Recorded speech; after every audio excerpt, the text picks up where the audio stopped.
அனைவருக்கும் ஆத்ம நமஸ்காரம். பல சமயங்களில் எனக்கு வித்தை கொடுத்தவருக்கே நான் என்ன செய்கிறேன்றது புரியாது. அதை நான் கவனிச்சிருக்கிறேன். காரணம் என்னன்னா, எனக்கு சாமி என்ன சொல்கிறாரோ அதை நான் செஞ்சுக்கிட்டு இருக்கேன். இதனால் பார்த்திங்கன்னா, புரிதலற்ற பல நபர்களை நான் சந்திக்க வேண்டியது இருக்கு.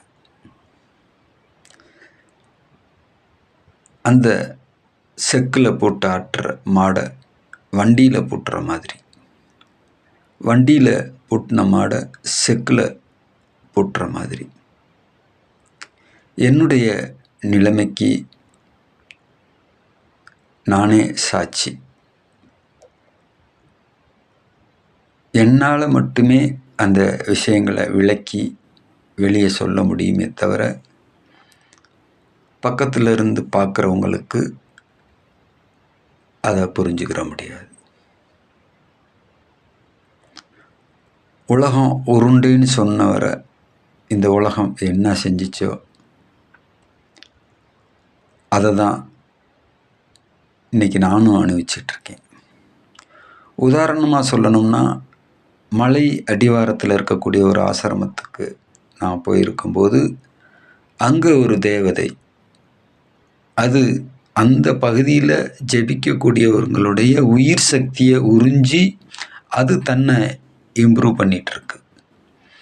நம்ம போனோன்னே அதை பார்த்துட்டோம், அதை கவனிச்சிட்டோம்.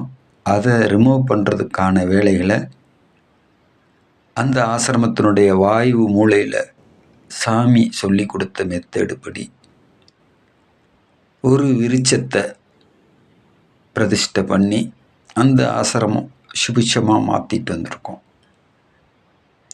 இதை யாருக்கு சொல்லி நான் புரிய வைக்க முடியும்? மற்றொரு ஆசிரமத்துக்கு போகிறேன். என்ன இந்த ஆசிரமத்தில் மோசமான வாசனை அடிக்குதுன்னு சொல்லி ஆசிரமத்தை சுற்றி சுற்றி வர்றேன். சுற்றி சுற்றி வந்து அந்த வாசனை அடிக்கக்கூடிய இடத்த சரியாக கண்டறிஞ்சு அதை மாற்றி அமைச்சிட்டு வந்துட்டோம். ஆனால் அந்த ஆசிரம நிர்வாகி சொல்கிறாரு, இத்தனை பேருக்கு அடிக்காத வாசனை இவருக்கு மட்டும் அடிக்குதாக்கும் அப்படின்னு பேசுகிறாரு. ஏன் அப்படின்னா, அந்த நிலையில் அவங்க இருக்கிறாங்க, இந்த நிலையில் நான் இருக்கிறேன். இது என்னோட பயணிக்கக்கூடியவங்களுக்கு இந்த விஷயங்கள்லாம் தெரிஞ்சு ஆகணுன்றதுக்காக தான் நம்ம இதை பதிவிடுறோம். ஆத்ம நமஸ்காரம்.